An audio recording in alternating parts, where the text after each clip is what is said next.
ऐसे तो हम जनरली तो यही कहते हैं कि अतीत की घटनाओं का वर्णन जो है इतिहास कहलाता है। लेकिन अगर हम जो है थोड़ा व्यापक रूप से देखें तो इतिहास को इस तरीके से डिफाइन कर सकते हैं कि इतिहास के अध्ययन का अर्थ अतीत के राजनीतिक, सामाजिक, आर्थिक एवं सांस्कृतिक क्षेत्र में निरंतरता एवं परिवर्तन के तत्वों को रेखांकित करना है।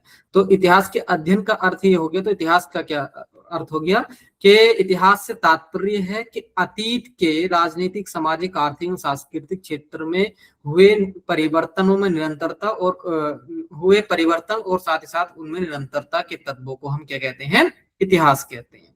इस तरीके से डिफाइन कर लेंगे। ठीक है, सिंपल सी डेफिनेशन, बहुत ज्यादा आपको दिमाग लगाने की जरूरत नहीं है। अब एक एक चीज को, जैसे राजनीतिक है, हम राजनीतिक को भी हर टॉपिक में व्यापक रूप से देखेंगे, समाज को भी व्यापक रूप से देखेंगे, आर्थिक गतिविधियां जो भी उस टाइम की हुई हैं उनको भी देखेंगे, और सांस्कृतिक को। तो इतिहास का अर्थ हो गया इतिहास के अध्ययन का, या इतिहास के अध्ययन का अर्थ अतीत के राजनीतिक, सामाजिक, आर्थिक और सांस्कृतिक क्षेत्र में निरंतरता तथा परिवर्तन के तत्वों को रेखांकित करना है। अब देखो, निरंतरता और परिवर्तन, इन दोनों जो शब्द हैं, इससे थोड़ा डाउट हो रहा होगा कि सर ये निरंतरता क्या है और परिवर्तन क्या है।